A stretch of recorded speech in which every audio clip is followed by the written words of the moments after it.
नमस्कार दोस्तों, नित्य फाउंडेशन एकेडमी में आप सबका स्वागत है।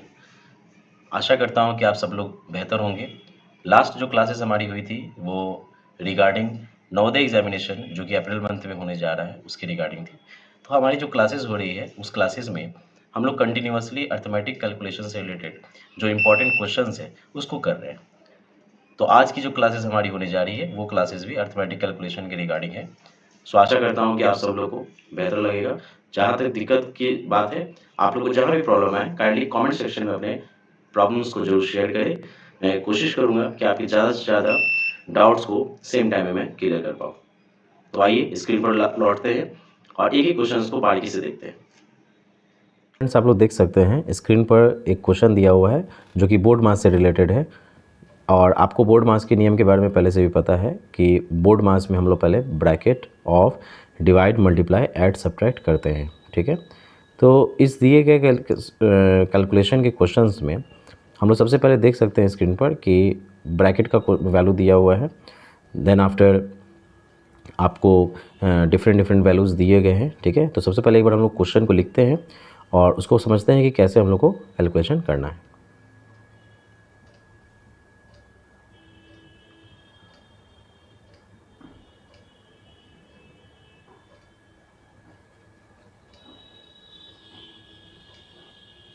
तो आप लोग देख सकते हैं स्टूडेंट, जैसे कि ब्रैकेट का जो कैलकुलेशन हम लोग उसको पहले करते हैं, है ना। ब्रैकेट के कैलकुलेशन के बाद हम लोग फिर ऑफ का कैलकुलेशन करते हैं, फिर डिवाइड, फिर मल्टीप्लाई, देन आफ्टर ऐड और सब्ट्रैक्ट। ठीक है, तो क्योंकि यहाँ पे डिवाइड आप देख सकते हैं बीच में दिया हुआ है, लेकिन डिवाइड के साथ साथ यहाँ पे वैल्यू ब्रैकेट का भी दिया हुआ है। तो जैसे आप देख सकते हैं 20 को 5 से डिवाइड करेंगे तो वैल्यू आएगा हमारा 4। देन आफ्टर डिवाइड है, उसके बाद में हमारा 2 आएगा, प्लस 16 डिवाइडेड बाई 8 है तो ये हमारा डिवाइडर पे 2 वैल्यू आएगा, 2 into 2। Okay, then after plus 10 को 5 से डिवाइड करेंगे तो वैल्यू हमारा आएगा 2 इंटू 3 प्लस 2। ओके, आगे बढ़ते हैं। अब 4 को जब 2 से डिवाइड करेंगे तो हमारा वैल्यू आ जाएगा 2, प्लस 2 को 2 से मल्टीप्लाई करने पे 4, प्लस 2 इंटू 3 6 और प्लस 2। अब लास्ट में क्या करना है, इसको सबको ऐड कर देंगे हम लोग। सो 4 प्लस 2 6, 6 प्लस 6 12, 12 प्लस 2 14, प्लस 2 16। तो हमारा रिक्वायर्ड आंसर क्या हो जाएगा, 16 हो जाएगा। ओके, आइए स्टूडेंट नेक्स्ट क्वेश्चन। रिक्वेस्ट करूंगा कि आपको अगर कहीं पे भी कोई प्रॉब्लम में अगर हो रहा है, किसी भी क्वेश्चन में डाउट आ रहा है तो काइंडली कमेंट सेक्शन में मुझे जरूर बताएं कि कहाँ पे क्या प्रॉब्लम आ रहा है। ओके, नेक्स्ट क्वेश्चन पे हम लोग आते हैं। नेक्स्ट क्वेश्चन हमारा सामने में दिया हुआ है कि what is the sum of 6.6, 6.06, 6.006 and 66.6006। तो देखिए, कभी भी कैलकुलेशन अगर हम करते हैं तो सबसे पहले हमारा वैल्यू जो होता है उसको लाइक डेसिमल में हम लोग पहले चेंज करते हैं। लाइक डेसिमल का जो वैल्यू है वो वही वैल्यू होता है जिसमें डेसिमल के बाद में सारे डिजिट्स की काउंटिंग 1 हो। तो जैसे आप देख सकते हैं कि कैलकुलेशन में पहला जो वैल्यू दिया हुआ है उसमें 1 डिजिट है, बाद के 2 डिजिट है, फिर उसके बाद में हमारे 3 डिजिट है। तो आप देख सकते हैं लाइक डेसिमल में पहले हम लोग इसको चेंज करते हैं। ठीक है, सो वैल्यू हम लोग पहले लिखेंगे। तो ये हो गया 6.6 और रेस्ट वैल्यू हम देखेंगे सबसे हाईएस्ट वैल्यू कितना है। तो 4 डिजिट का वैल्यू सबसे हाईएस्ट है, तो 1 डिजिट हमारा 6 दिया ही हुआ है तो बाकी के लिए हम लोग 0 लिख देंगे। ठीक है, देन आफ्टर हो गया 6.06। ओके, 006, तो 006 लिखकर और एक वैल्यू हम लोग 0 ऐड कर देंगे। ओके, फिर है 66.6006 कर देंगे। आप देख सकते हैं पहला का डिजिट 6 हो गया, देन आफ्टर 6 यहाँ पर 12 हो गया और 6 for 24 प्लस 1 25। सो यहाँ पे हम लोग लिखेंगे नीचे में 5। ओके, एंड जो हमारा कैरी 2 हुआ तो 6 प्लस 2 8। तो जैसा कि आप देख सकते हैं ऑप्शन नंबर बी जो है इसका रिक्वायर्ड आंसर होगा। आइए स्टूडेंट्स नेक्स्ट क्वेश्चन पे हम लोग चलते हैं। अच्छा, इसमें एक चीज़ और ध्यान रखना है स्टूडेंट्स कि ये जो वैल्यू है उसमें 2 पार्ट होते हैं। एक होता है इंटीग्रल वैल्यू, जो कि आप देख सकते हैं पॉइंट के पहले वाला वैल्यू इंटीग्रल वैल्यू होता है जो कि इंटीजर को रिप्रेजेंट करता है, और पॉइंट के बाद वाला जो वैल्यू होता है वो होता है डेसिमल वैल्यू स्टूडेंट्स। ओके,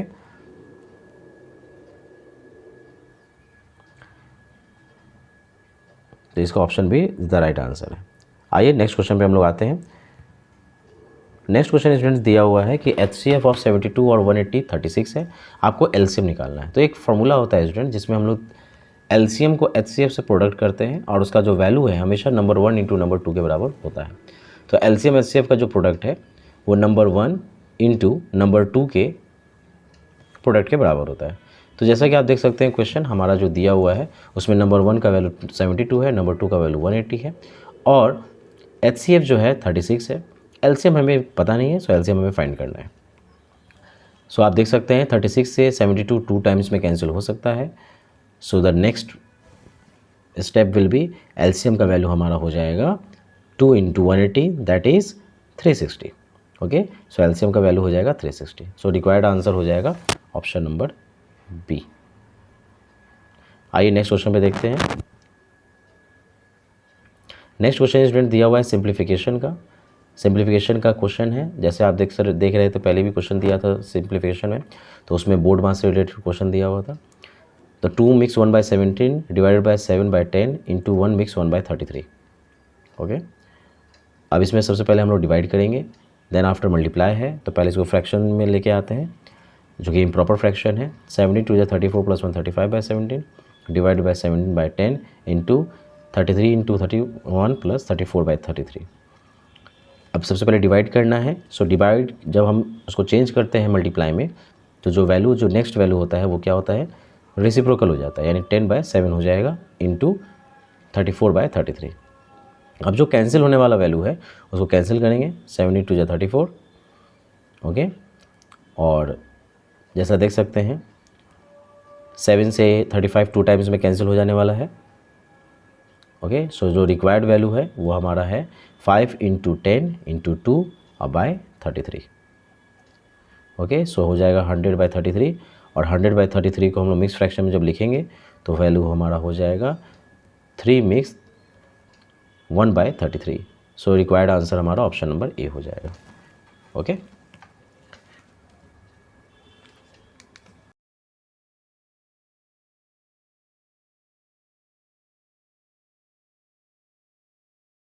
किसी भी कॉम्पिटिटिव एग्जाम में स्टूडेंट्स सबसे जो इंपॉर्टेंट होता है वो होता है आपका टाइम मैनेजमेंट। अगर टाइम मैनेजमेंट अगर आप कर रहे हैं तो डेफिनेटली आप बहुत ही कम समय में बेहतर रिजल्ट लेकर आ सकते हैं। सो कोशिश कीजिए कि टाइम को अपने मुट्ठी में रखें। जितना कैलकुलेशन आप फास्ट करेंगे उतना ही आप ज़्यादा से ज़्यादा क्वेश्चन को सॉल्व कर पाएंगे। सो आइए स्टूडेंट्स नेक्स्ट दिया हुआ है कि एक ट्रेन जो है वो 2:15 पर स्टार्ट होती है जिसकी स्पीड है 72 किलोमीटर पर आवर। ओके, और वो जो ट्रेन है वो नेक्स्ट स्टेशन जो कि 90 किलोमीटर की दूरी पर है उस जगह पर पहुंच रहा है ना। सो यहाँ पर हम लोग को सबसे पहले देखना है कि हमारा इन्फॉर्मेशन क्या क्या दिया हुआ है। सो टाइमिंग हमारा है जो डिपार्चर का वो 2:15 है। स्पीड जो दी हुई है that is 72 kilometre per hour, है ना। एंड डिस्टेंस जो है वो है 90 किलोमीटर। ओके, सो हम इस पे एक जो है ट्रिक को पहले समझेंगे कि वो ट्रिक क्या है ना। और टाइम हमें निकालना है तो ट्रिक ये है कि कभी भी आपको डिस्टेंस टाइम स्पीड निकालना है तो ऐसा एक ट्रायंगल बना लीजिए, उसमें सबसे ऊपर में लिख दीजिए डी, फिर एस और फिर टी। ओके, जहाँ पर डी का मतलब डिस्टेंस, एस का मतलब स्पीड और टी का मतलब टाइम होता है। ओके, अब आपको अगर डी निकालना है दैट मीन्स डिस्टेंस निकालना है तो डिस्टेंस के लिए आप लिख दोगे एस इंटू टी यानी स्पीड इंटू टाइम। स्पीड अगर निकालना है तो एस इक्वल टू हो जाएगा डिस्टेंस बाय टाइम, और अगर टाइम अगर निकालना है तो ये हो जाएगा डिस्टेंस बाय स्पीड, है ना। तो मैं फिर से रिपीट कर दूँ, डी का मतलब डिस्टेंस, एस का मतलब स्पीड और टी का मतलब टाइम होता है। ओके स्टूडेंट्स, सो अभी हम लोग को टाइम निकालना है तो हम लोग ये वाला फार्मूला यूज़ करेंगे। इस फार्मूला में आप देख सकते हैं कि जो वैल्यू है वो है 90 किलोमीटर और स्पीड जो है 72। कैंसिल करेंगे, 9 8 = 72, 9 10 = 90, देन आफ्टर 2 से कैंसिल होगा, 2 5 = 10, 2 4 = 8। सो रिक्वायर्ड वैल्यू हमारा हो जाएगा 5/4। अब 5/4 को हम लोग मिक्स फ्रैक्शन में जब लिखेंगे, ओके, तो 5/4 आवर जो है वो मिक्स फ्रैक्शन में आने के बाद हो जाएगा 1 मिक्स 1/4 आवर। अब 1 मिक्स 1/4 आवर जब हुआ है तो ये हो जाएगा पहला 1 आवर, और 1/4 को हम लोग क्या लिखेंगे तो 1 घंटे का 1/4 भाग क्या होता है, ठीक है, क्योंकि ये इंटीग्रल है तो इसको हम लोग इंटीग्रल लिख देंगे, और बाकी जो दूसरा वैल्यू वो फ्रैक्शनल वैल्यू। तो 1/4 आवर का मतलब क्या होता है, तो 1 घंटे में टोटल जो है 60 मिनट होते हैं, तो 60 मिनट का चौथा भाग क्या होगा, ठीक है, तो 60 मिनट/4 हम लिखेंगे। ओके, और इसको कैंसिल करेंगे तो हमारा वैल्यू आएगा 15, यानी 1 घंटा 15 मिनट हमारा हुआ। अब आते हैं क्वेश्चन पर। क्वेश्चन हमारा दिया हुआ है 2:15 पर डिपार्चर होता है, ठीक है। 2:15 पर हमारा डिपार्चर होता है, तो 2:15 जो है ये हम ऐड करेंगे 1 आवर 15 मिनट में, ठीक है। 1 आवर 15 मिनट में हम 2:15 को ऐड करेंगे, तो 2 आवर 15 मिनट, ठीक है। तो हमारा ऐड करने पे वैल्यू आ जाएगा 3 आवर 30 मिनट। अब 3 आवर 30 मिनट ये हमारा पहुंचने का टाइमिंग होगा। That is option number B is our required answer.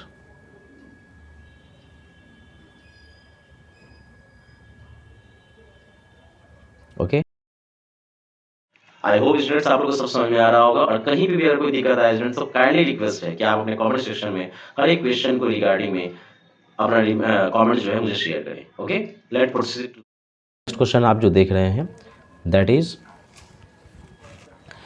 कि किसी साइकिल का जो प्राइस है वो 20% डिक्रीज़ हो जाता है, और डिक्रीज़ होते ही उसकी जो डिमांड है वो 20% बढ़ जाती है। तो प्राइस घटने पे निश्चित सी बात है कि डिमांड बढ़ेगा, तो डिमांड जो है 20% बढ़ चुका है, तो सेल जो है जो हो रहा है शॉप में उस पर क्या इफ़ेक्ट पड़ेगा, ठीक है। तो सेल जो है वो क्या है, जैसे आप देख सकते हैं, पहले हम सबसे पहले प्राइस को हम लोग एक्स मान लेते हैं, ठीक है। दैट मीन्स कि जो साइकिल की जो प्राइस है उस साइकिल के प्राइस को हम लोग सबसे पहले एक्स मान लेते हैं। तो let the price of a cycle be X. Okay, so X solve करते हैं। देन आफ्टर इसका 20% डिक्रीज़ हुआ है, तो एक्स का 20% हम निकालेंगे, डिक्रीज़ परसेंट वैल्यू निकालेंगे, ठीक है। सो डिक्रीज़ परसेंट में हमारा हो जाएगा एक्स माइनस एक्स का 20%। अब हमारा कैंसिल हुआ तो x माइनस एक्स बाई 5 आया, जिसको सॉल्व करने पे हमारा वैल्यू आ रहा है 5x minus x by 5, that is 4x by 5। Okay, अब जो एक्चुअल प्राइस था वो x था। ओके, सो x से हम इसको रिलेट करेंगे, तो जो हमारा वैल्यू है सामने में दिख रहा है आपको 4x बाई 5 है। सो डिग्रीज परसेंट में हम इसको फाइंड करेंगे सबसे पहले।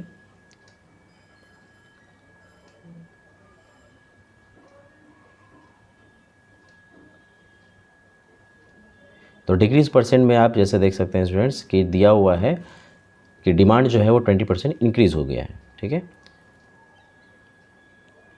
तो डिक्रीज परसेंट आप निकालेंगे सबसे पहले।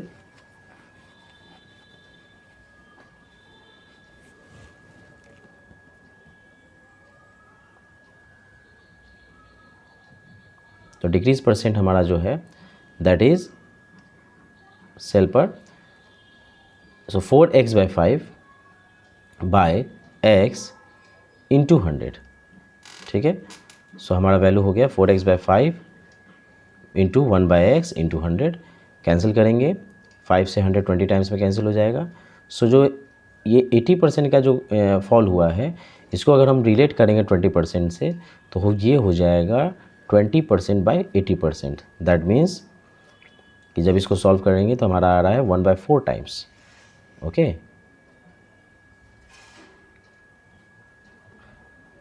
सो 20% बाई 80% का जो हमारा आया है दैट इज़ 1/4 टाइम्स हमारा वैल्यू जो है वो डाउन हुआ है। दैट मीन्स कि डिक्रीज 4% इसका राइट आंसर होगा। तो option A is the required answer. Okay, आइए नेक्स्ट क्वेश्चन पे हम लोग बढ़ते हैं। क्वेश्चन नंबर 57 है। कोई वैल्यू है जो कि 600 रुपीज़ की है, और वो 600 रुपीज़ अब 720 हो चुका है 4 ईयर्स में, और सिंपल इंटरेस्ट पर, ठीक है। तो प्रिंसिपल हमारा दिया हुआ है ₹600, अमाउंट हमारा बन चुका है ₹720, और जो टाइम इसको लगा है that is 4 years. Rate of interest students हम लोग को पता नहीं है, ठीक है। सो यहाँ पर हम लोग सबसे पहले क्या करेंगे, SI को फाइंड करेंगे स्टूडेंट्स। तो SI का वैल्यू निकालने के लिए क्या फॉर्मूला होता है, अमाउंट माइनस प्रिंसिपल। अमाउंट का वैल्यू 720 हो गया, 720 माइनस 600 दैट इज़ 120। अब SI का फॉर्मूला क्या होता है students, P into R into T by 100। SI का वैल्यू हम इसमें पुट करेंगे तो 120 बराबर 600 इंटू आर इंटू 4 बाई 100, ठीक है। अब इसके वैल्यू को जब इससे रिलेट किया जाएगा तो हमारा वैल्यू देख सकते हैं आप, 120 equal to 600 into R into 4 by 100। Cancel करेंगे, 6 से 122 टाइम्स 20 टाइम्स में कैंसिल हो जाएगा और ये हो जाएगा 24 10 टाइम 12 टाइम्स या 120 एंड देन आफ्टर 12 टू या 24 और 2 से ये 10 5 टाइम्स में कैंसिल हो जाएगा। सो रेट ऑफ रिटर्न हमारा कितना परसेंट का है? रेट ऑफ रिटर्न हमारा है 5% प्लस 2% दैट इज़ 7%। सो यहाँ पर हो जाएगा 5% plus 2%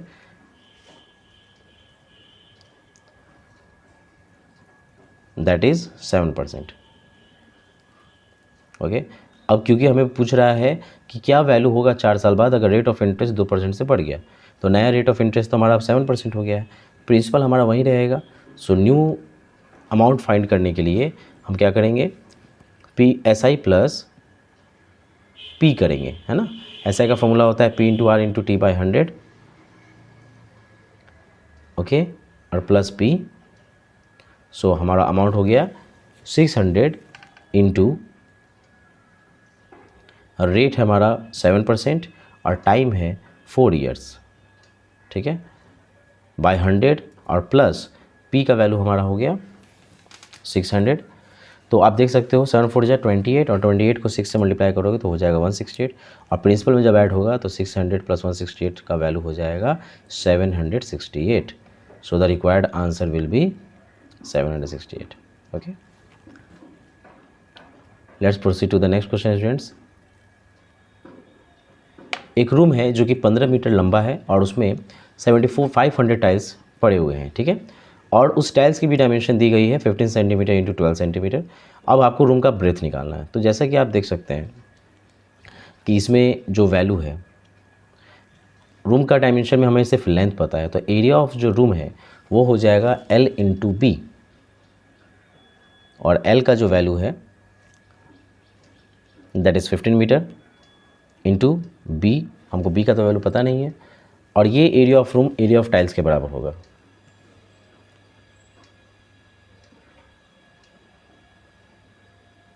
okay, so 15 into B is equal to area of tiles, और एरिया ऑफ टाइल्स का जो वैल्यू है वो 15 सेंटीमीटर 12 सेंटीमीटर में दिया हुआ है। ओके, और नंबर ऑफ टाइल्स कितने हैं? 7500 है। जैसा आप देख सकते हैं कि टाइल्स का जो वैल्यू है उसको हम लोग जब आपस में रिलेट कर रहे हैं तो जो बी का वैल्यू है वो 7500 इंटू 12 आ रहा है, ठीक है। सो 2 5 इज 10, 2 7 41 15 और 1 5 is 5, सो 20 0 7 7 7 to 9 900 आया। सो 900 एंड देन आफ्टर 2 0 और ऐड हो जाएगा। सो बी का वैल्यू हमारा हो गया 900, बट क्योंकि आप जैसे देख सकते हैं रिक्वायर्ड आंसर 9 मीटर दिया हुआ है, तो 9 मीटर में का मतलब हो गया 900 सेंटीमीटर, बट हमारा तो 2 0 एक्स्ट्रा आ रहा है, तो डेफिनेटली कहीं ना कहीं कैलकुलेशन में मिस्टेक हुआ है। तो जैसा आप क्वेश्चन को ध्यान से पढ़ सकते हैं, क्वेश्चन जो है उसमें रूम का डायमेंशन मीटर में दिया है और टाइल्स का डायमेंशन सेंटीमीटर में दिया हुआ है स्टूडेंट्स। ओके, तो टाइल्स का डायमेंशन सेंटीमीटर में है और रूम का डायमेंशन मीटर में है, तो हमें किसी एक वैल्यू को चेंज करके नेक्स्ट वैल्यू के बराबर लेके आना होगा, ठीक है। तो नेक्स्ट वैल्यू के बराबर जब लेके आना होगा तो इसको फिर से हमें कैलकुलेशन करना पड़ेगा स्टूडेंट्स, ठीक है। सो एक बार फिर से हम इसको सॉल्व करते हैं और इसके रिक्वायर्ड आंसर को हम लोग आपस में पहले डिवाइड करके देखते हैं।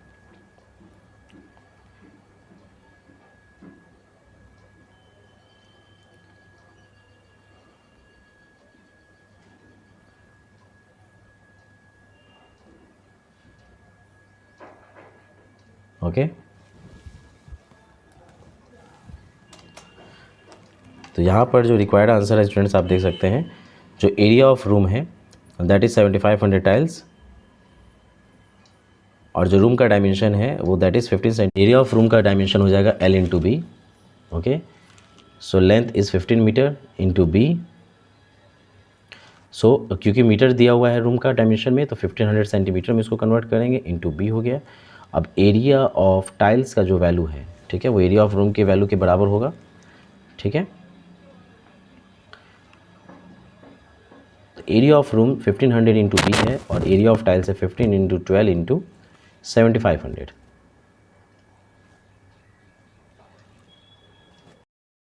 आई होप स्टूडेंट्स आप लोग को ये 58 नंबर क्वेश्चन समझ में आ रहा होगा। जहां भी आप लोग को डाउट हो रहा है, काइंडली रिक्वेस्ट है आप कमेंट सेक्शन में जरूर रिप्लाई दें।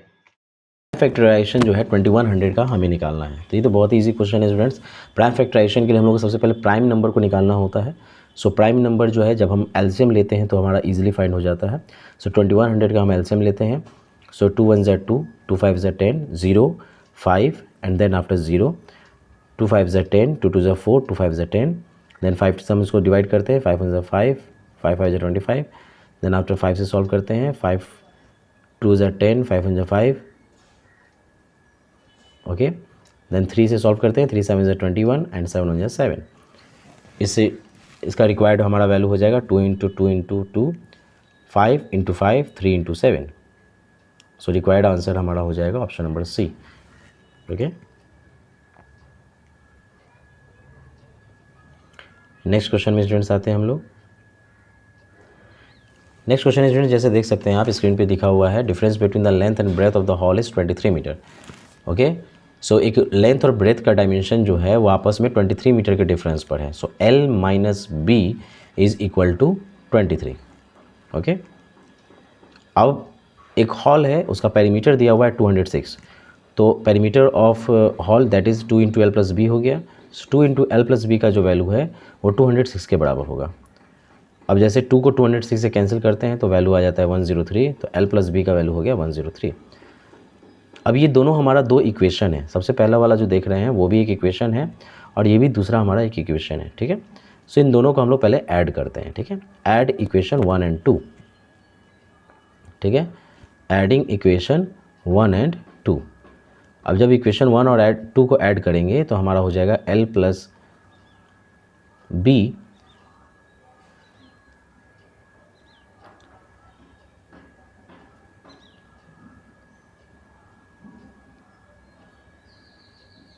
L plus B is equal to 103, L minus B is equal to 23। तो जैसे देख सकते हैं प्लस माइनस में है तो ये आपस में वैल्यू कैंसिल हो जाएगा, plus B minus B cancel हो गया।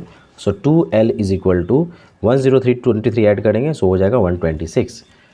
सो L का वैल्यू हो गया 126/2, दैट इज़ 2 6 ज़ा 12, 2 3 ज़ा 6। L का वैल्यू हो गया 63। अब इस वैल्यू को हम लोग रिलेट कर देंगे किसी भी एक इक्वेशन में। So L minus B is equal to 23 हो गया। So 63 minus B is equal to 23, 63 का वैल्यू 23 को आपस में सब्ट्रैक्ट करेंगे सो ब्रेथ का वैल्यू हमारा निकल जाएगा दैट इज़ 40। अब क्योंकि एरिया निकालना है सो एरिया निकालने के लिए हम क्या करते हैं, L को B से मल्टीप्लाई करते हैं। So area is equal to L into B, okay.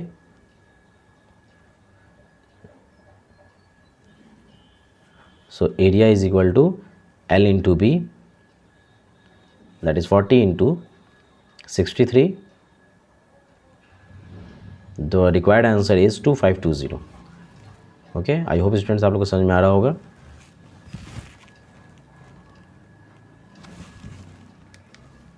So required answer is option number B.